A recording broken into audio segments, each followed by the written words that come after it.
سب سے پہلا ٹارگٹ تو اس میں لیلۃ القدر کا حصول ہے۔ رسول اللہ صلی اللہ علیہ وسلم نے پہلے عشرے کا اعتکاف کیا، فرمایا وہ رات مجھے نہیں ملی۔ پھر دوسرے کا اعتکاف کیا، فرمایا جو میرے ساتھ اعتکاف پہ تھا چاہے تو وہ اعتکاف ختم نہ کرے، میں اگلے عشرے کا بھی کر رہا ہوں، اس لیے کہ اس عشرے میں مجھے وہ رات نہیں ملی۔ پھر آخری عشرے میں وہ رات مل گئی، فرمایا مجھے وہ رات دکھائی گئی پھر بھلا دی گئی، مجھے اتنا یاد ہے کہ اس رات میں کیچڑ میں سجدہ کر رہا ہوں۔ صحابہ کہتے ہیں 21ویں رات کو بارش ہوئی، اور ضروری نہیں بارش آپ کے محلے میں ہی ہو، رات تو پورے ریجن میں آتی ہے نا، اگر ساتھ والے شہر میں بھی ہوئے تو وہ رات لیلۃ القدر ہو سکتی ہے۔ فرمایا اس دن میں کیچڑ میں سجدہ کر رہا ہوں، 21ویں رات میں بارش ہوئی اور آپ کے ماتھے پہ کیچڑ لگا ہوا تھا۔ فرمایا التمسوها فی العشر الاواخر، اس کو 10 راتوں میں تلاش کرو۔ جب 10 راتیں شروع ہوتی، شد میزرہ، کمر کس لیتے، وَأَيْقَظَ أَهْلَهُ، گھر والیوں کو بھی نہ سونے دیتے، وَأَحْيَا لَيْلَهُ، خود بھی نہ سوتے، جاگتے رہتے، اور جاگتے رہتے جلسہ سننے کے لیے، نظمیں نعتیں سننے کے لیے، پکوڑے اور سموسے کے لیے نہیں، جاگتے رہتے عبادت کے لیے۔ یہ بہت غلط ٹرینڈ آ گیا ہے کہ ساری رات کے جلسے، اور میلہ لگا ہوا ہے مسجد میں، ایک آدمی سموسے لا رہا ہے تو دوسرا جلیبیاں لا رہا ہے۔ اس کام کے لیے نہیں جاگنا، جاگنا ہے رب ذوالجلال کی عبادت کے لیے۔ ایک آدھ درس بندے کی، نماز کی اصلاح، روزے کی اصلاح، عقیدے کی اصلاح کے ہولی ہو جائے تو ہمارے معاشرے میں جب عقیدے برباد ہیں تو عبادات کا کوئی فائدہ نہیں۔ ان کی تربیت کے لیے ایک آدھ درس سنجیدہ قسم کا ہو جائے تو حرج نہیں۔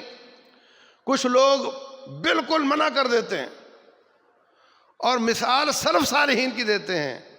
سلف صالحین کے زمانے میں لوگوں کے دین کی حالت کیا تھی، اور آپ کے زمانے میں لوگوں کے عقیدے کی حالت کیا ہے۔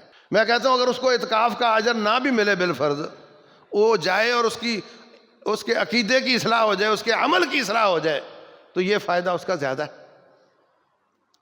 تو بہر صورت اس رات کو تلاش کرنا اگر یہ فکس ہوتی تو رسول اللہ صلی اللہ علیہ وسلم ساری راتیں نہ جاگتے۔